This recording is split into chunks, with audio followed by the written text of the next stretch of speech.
kalau kita lihat dolar rupiah ini memang di tahun ini cukup stabil ya kira dolar rupiah ya. Kemudian kemarin ada case di beberapa bank, SVB, kemudian juga ada terakhir Credit Suisse, sehingga mengakibatkan market berekspektasi bahwa sepertinya Fed akan jauh lebih hati-hati dibanding perkiraan awal ya untuk menaikkan suku bunga gitu.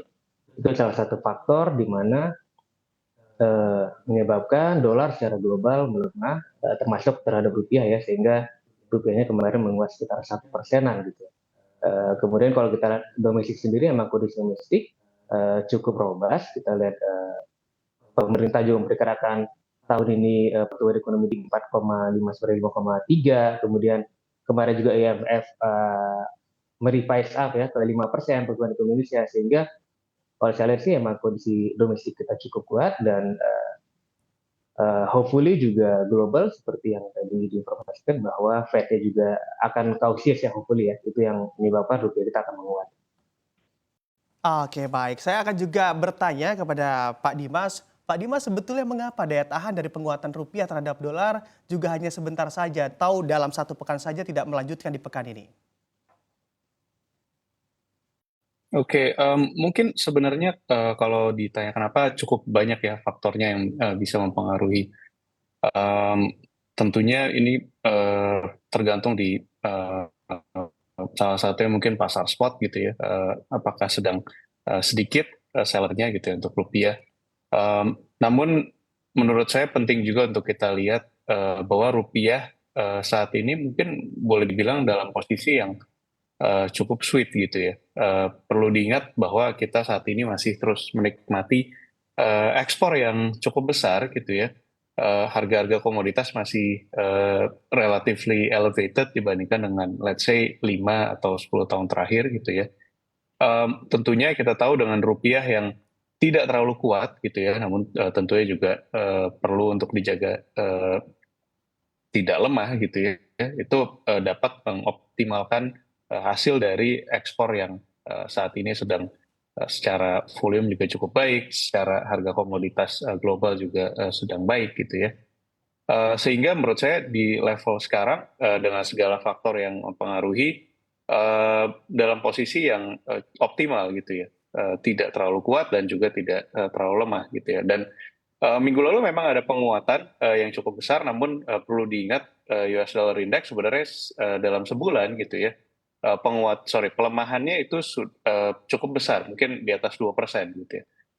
Rupiah kita menguat, mungkin tidak sebesar 2%, namun menurut saya sudah dalam level yang cukup, sudah berada dalam ekspektasi pasar gitu ya.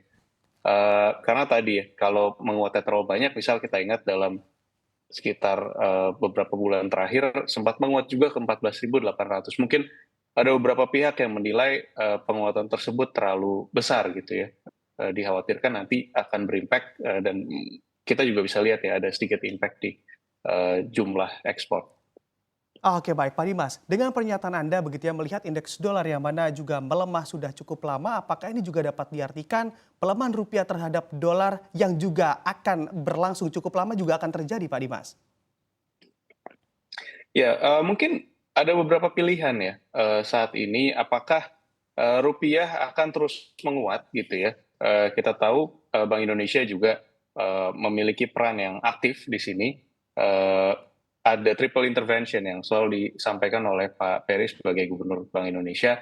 Em, Mungkin ada beberapa pilihan antara membiarkan rupiah menguat sangat banyak seperti kemarin misalnya ke 14.800, atau ada fokus lain yang dapat diperhatikan oleh tentunya beberapa pihak, namun salah satunya mungkin oleh Bank Indonesia, yaitu memastikan cadangan devisa kita tumbuh ke level yang sangat sehat boleh dikatakan, karena uh, kita tahu ya cadangan devisa itu seringnya diperhatikan dibandingkan dengan level impor. Kita tahu saat ini level impor elevated dibandingkan dengan let's say 1-2 tahun terakhir gitu ya.